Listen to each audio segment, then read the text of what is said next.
बूढ़ी माँ का सम्मान। नमस्कार दोस्तों, सानिया वॉइस स्टोरी चैनल में आपका स्वागत है। तो दोस्तों, आज की कहानी है बूढ़ी माँ का सम्मान। गायत्री जी गर्मी के कारण अपने कमरे में बड़ी बेचैन हो रही थी। वो अपने कमरे से बाहर निकली थी कि उन्हें कुछ आवाज़ें सुनाई दी थी, जिसे सुनकर उनके पैरों तले जमीन खिसक गई। उन्होंने तो सपने में भी नहीं सोचा था कि 2 दिन पहले माँ के पैरों में गिरकर माफ़ी की भीख मांगने वाले बच्चे ऐसे गिरगिट की तरह रंग बदलेंगे।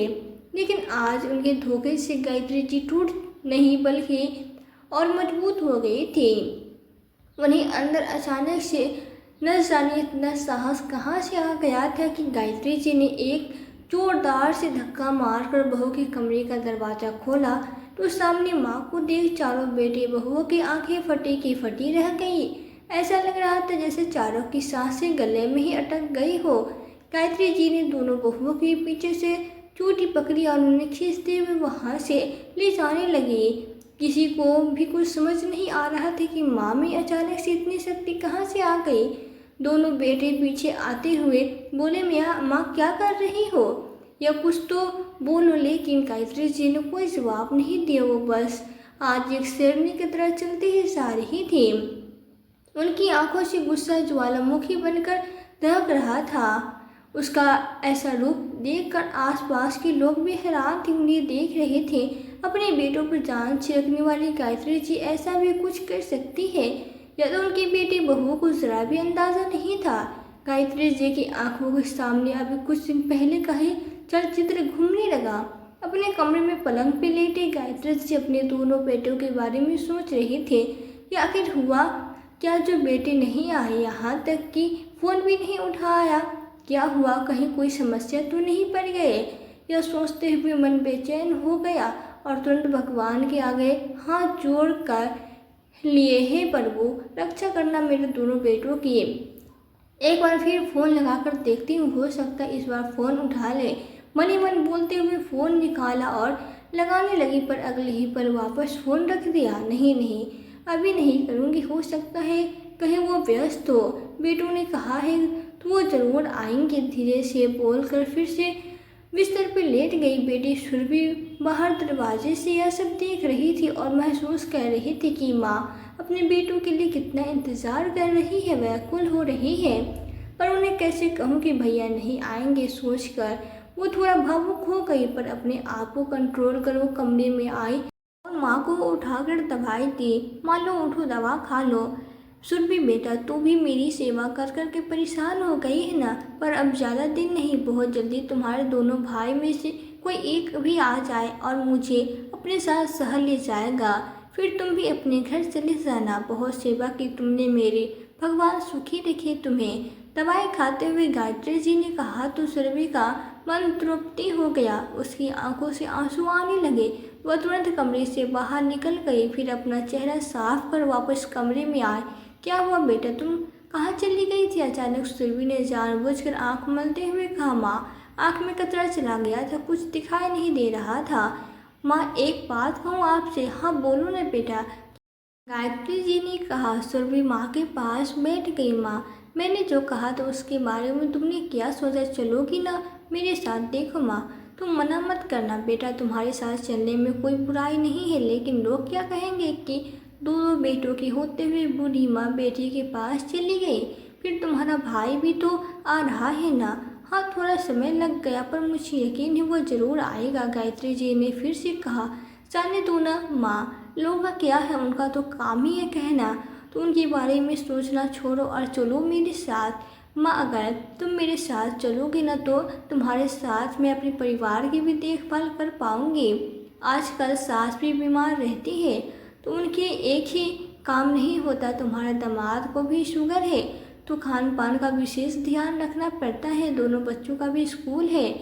अगर मैं नहीं रहूँगी तो सबको बहुत दिक्कत हो जाएगी, तुम समझ रही हो ना माँ? लेकिन तुम्हारा कहना तो बिल्कुल सही है बेटा, लेकिन जाने से पहले एक बार अपने भाई को पूछ लो, कहीं उन्हें बुरा न लग जाए। देखो बेटे, भले ही समय बदल गया, लेकिन आज भी बेटे के रहते बेटे के घर चली जाऊंगी तो लोग हम पे और तुम्हारे भाई पे हंसेंगे।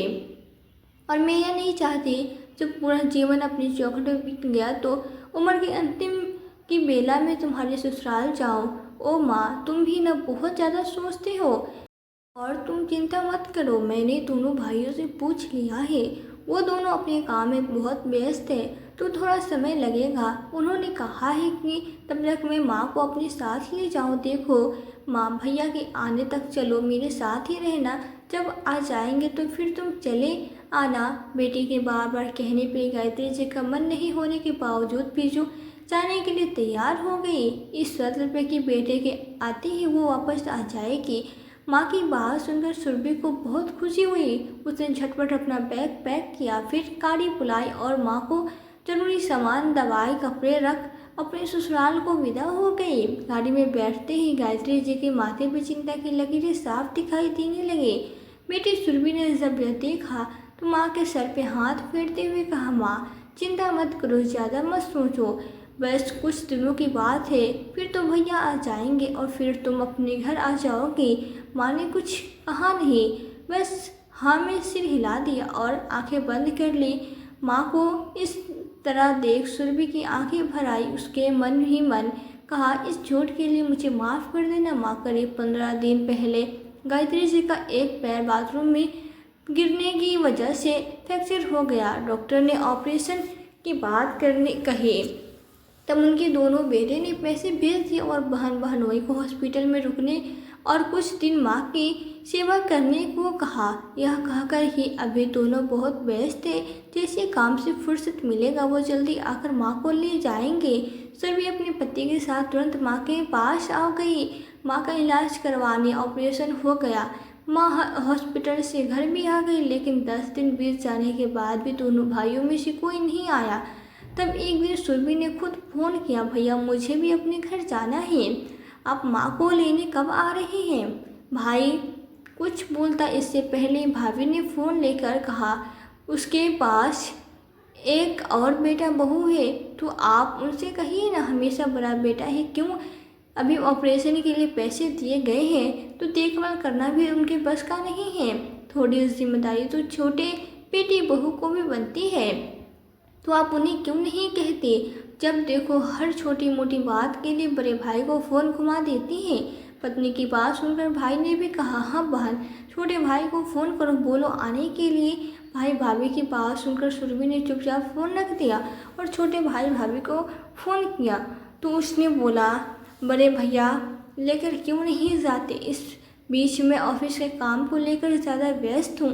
सुरभि ने कहा, मैं समझती हूँ भैया, पर आप 2 दिन के लिए आकर माँ को ले जाओ, मुझे भी ससुराल जाना है। भाई कुछ बोलता उससे पहले ही छोटी भाभी बोली, जब तक ठीक थी, सही सलामत थी तो बड़ी बहू के साथ थी, उसके घर का काम करते थे, उसके बच्चों की देखभाल करते थे। आप बीमार पड़ गई, बिस्तर पे आ गई तो देखभाल मैं करूँ।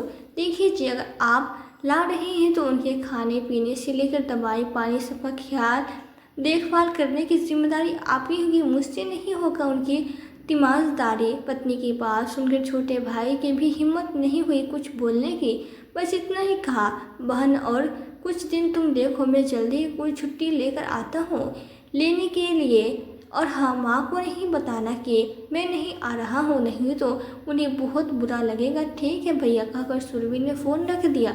2-4 दिन से लेकर हफ्ते और हफ्ते अब 15 दिन बीत गए, पर दोनों में से कोई नहीं आया। तब सुरभि ने माँ को अपने साथ ले जाने का निर्णय किया। यही सब सोचते सोचते ससुराल पहुँच गई। घर में जाते सुरभि के दोनों बच्चे भाग कर आए और नानी से लिपट गए। नानी आई है, नानी आई है, ये अब तो हम खूब मस्ती करेंगे, खेलेंगे। अब हम नानी और दादी दोनों से कहानियाँ सुनेंगे, कितना मज़ा आएगा। बच्चों की बातें सुनकर गायत्री जी भी मुस्कुराने लगी। समधन जी भी तुरंत मीठे के साथ पानी का गिलास थमाते हुए बोली, समधन जी बहुत अच्छा किया जो आप यहाँ आ गई, बच्चों के साथ आपका मन लगा रहेगा, फिर आप देखेंगे आधा दुख तो यूँ ही दूर हो जाएगा। हाँ समधन जी, आप बिल्कुल सही कह रही है, गायत्री जी ने कहा। मम्मी, मैंने तो उसी दिन सुरभि को कहा था कि जब तक भैया नहीं आ जाते मम्मी को अपने घर ही ले आओ, आखिर कुछ फर्ज तो हमारा भी बनता है। दामाद बाबू ने गायत्री जी के पैर छूते हुए कहा, गायत्री जी दामाद जी की बात सुनकर कुछ नहीं बोले, बस मुस्कुरा कर रह गई। गायत्री जी पहली बार बेटी के घर आए थे तो थोड़ा संकोच हो रहा था। यह बात सुरभि की सास समझ गई। समधन जी इसे अपना ही घर समझे तो किसी तरह का संकोच मत करिएगा और दामाद को भी अपना बेटा ही समझे। कोई भी समस्या हो तो बेझिझक बताइएगा। गायत्री जी ने हमें सिर हिला दिया और तिरछी आंखों से बेटी के घर पर नजर दौड़ाने लगी। सुरभि का घर छोटा था पर आपस में सबका प्रेम देख गायत्री जी तंग रह गई। 2 कमरे के घर में एक कमरे में बेटी दामाद और दूसरे कमरे में समधन दोनों पोतों को सास सोती थी। समधन ने बेटे से कहकर एक चारपाई और अपने कमरे में डलवा दी। गायत्री जी के लिए समधन जी बस घर छोटा है, बाकी किसी चीज़ की कमी नहीं है। मेरे बेटे बहू दोनों बहुत अच्छे हैं और मैं क्या कहूँ आपको, आपके ही बेटे हैं तो मुझसे ज़्यादा आपको पता होगा। आप जानते हो कि गायत्री जी ने सुनकर मुस्कुराते हुए हाँ में सिर हिलाया। इधर दोनों बेटे बहू का पता चला कि दीदी माँ को अपने घर लेकर चली गई तो दोनों भाई गुस्से में आग बबूला हो गए। क्या जरूरत थी माँ को लेकर जाने की? आखिर क्या साबित करना चाहती है कि बस उसे ही माँ की चिंता है, हमें माँ की कोई फिक्र नहीं? ऐसा कहकर वो बराबरी में हमारा नाम खराब कर रही है। हम तो आ ही रहे थे लेने के लिए, क्या कुछ दिन वहाँ रहकर सेवा नहीं कर सकते थे? यह सब बस हम दोनों भाइयों को नीचा दिखाने के लिए किया है। ठीक है, अब कर रही है तो सेवा करे, उसे ही करने दो, हम जा ही नहीं, देखते हैं कब तक सेवा करते हैं बेटी दामाद। और इसी गुस्से में दोनों भाइयों ने अब माँ को फ़ोन करना भी बंद कर दिया था। इधर माँ परेशान हो रही थी, इंतज़ार कर रही थी कि बेटा कब आएगा लेने। कुछ दिन बीत जाने के बाद जब कोई नहीं आया तो गायत्री जी ने बेटे को फ़ोन किया कि मुझे लेने कब आओगे? दोनों बेटों ने कहा माँ अब हमारी क्या ज़रूरत है, आपने तो सबको दिखा दिया कि बेटी बहू से अच्छी बेटी और दामाद है तो रही और आपकी सेवा करवाई। और हाँ, अगर पैसों की ज़रूरत होगी तो बोलिएगा, भेज दूंगा, क्योंकि आपके दामाद की तो इतनी हैसियत ही कहाँ है कि आपका इलाज करा सके। देखना माँ, अभी आपको नहीं समझ में आएगा पर एक दिन एहसास होगा कि दामाद कितना भी कुछ कर ले पर वो बेटे की जगह नहीं ले सकता। और आपको भी एक दिन आसरा हम बेटे ही देंगे। बेटों की बात सुनते गायत्री जी की आंखों से आंसू बहने लगे। उस रात न गले से नीचे खाना उतरा, न ही नींद आई। पिछली सारी बातें दिमाग में चलचित्र की भांति घूमने लगी। सुरभि गायत्री जी की सौतेली बेटी थी। जब उसका विवाह हुआ तब सुरभि 2 साल की थी। गायत्री जी बड़े प्यार से उसे देखने लगी, लेकिन कुछ सालों बाद वो जुड़वा बेटों की माँ बन गई। तब उसका लगाव बेटों की तरफ ज़्यादा होने लगा। यूँ तो सबसे कहते थे कि बेटी बेटा दोनों बराबर हैं, पर सिर्फ कहने का भर जो सुरभि कभी उनकी आंखों का तारा हुआ करती थी, अब वही आंखों का कांटा बन चुकी थी। वो जब तब सुरभि को डांट फटकारती रहती, यहाँ तक कि खान पान में भी उसके साथ भेदभाव करने लगी थी। गायत्री जी का बदला हुआ व्यवहार उसके पति को पता चल रहा था और कई बार समझाते हुए भी अपनी ही बेटी है, फिर इतना भेदभाव क्यों? तब गायत्री जोर से झड़ पड़ती कि आप मुझे बदनाम कर रहे हैं, मैं उसकी सौतेली माँ हूँ इसलिए भेदभाव कर रही हूँ। सुनकर पति चुपचाप रह जाते। धीरे धीरे समय बीतने लगा और गायत्री जी का व्यवहार भी सुरभि के पिता को सब पता चलता, लेकिन वो मूक दर्शक बनकर रह गए। पत्नी के सामने उनकी एक न चली। अब सुरभि बड़ी हो गई थी, उसे माँ का व्यवहार अच्छी तरह से समझ आ रहा था, फिर विरोध करने की हिम्मत नहीं थी।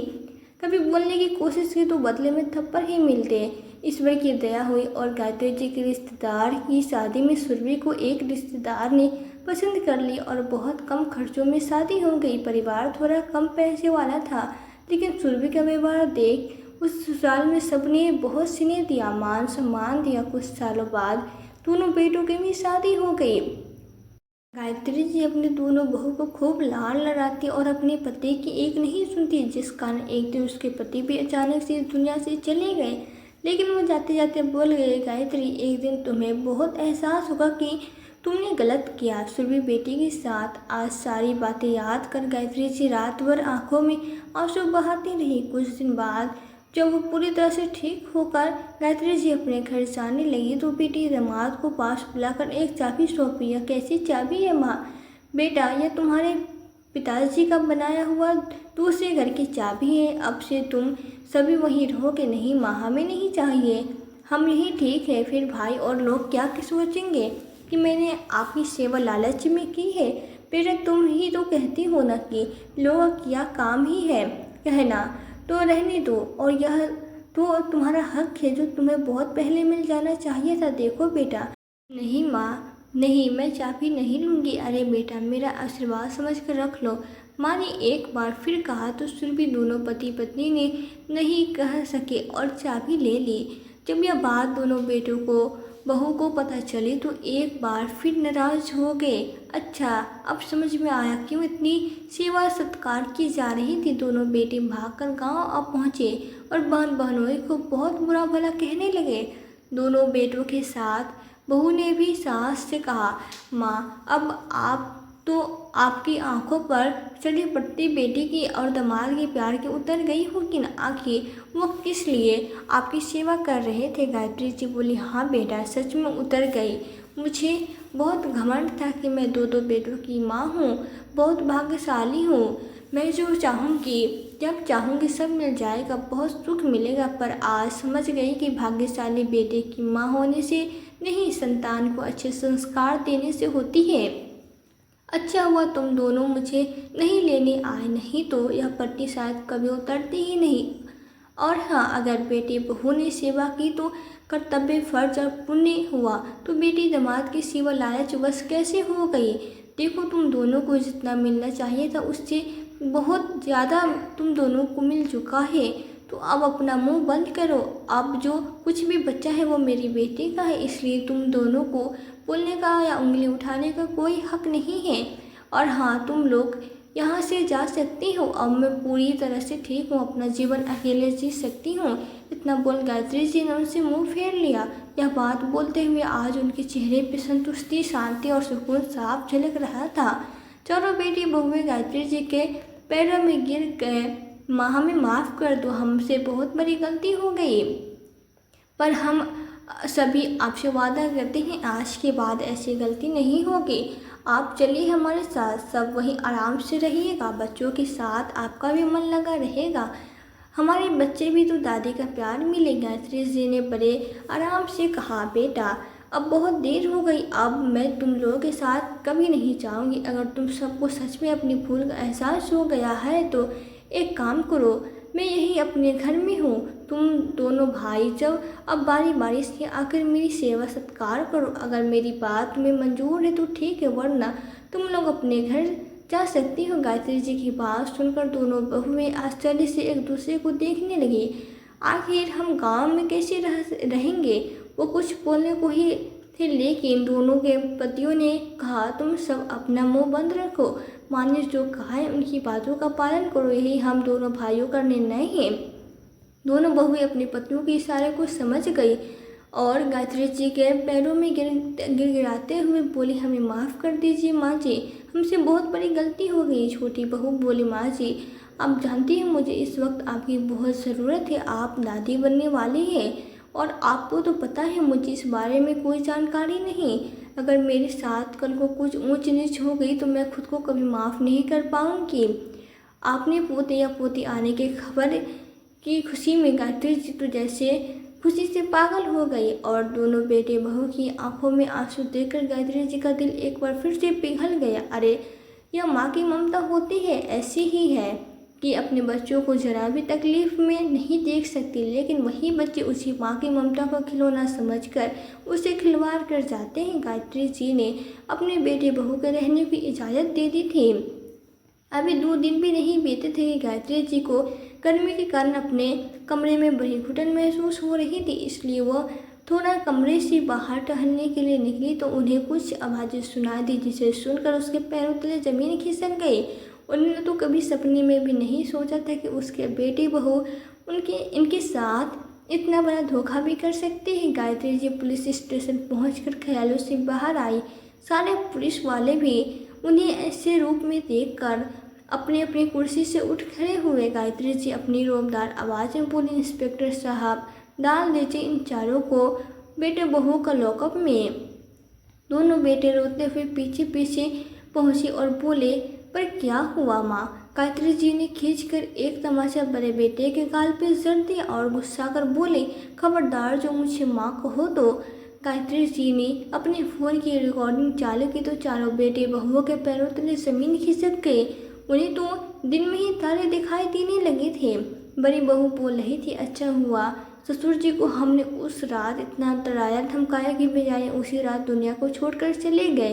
तो छोटी बहू बेशर्मों की तरह हंसते हुए बोली, अरे अगर ऐसा नहीं करते तो वो सब कुछ अपनी उस सौतेली बेटी को दे जाता।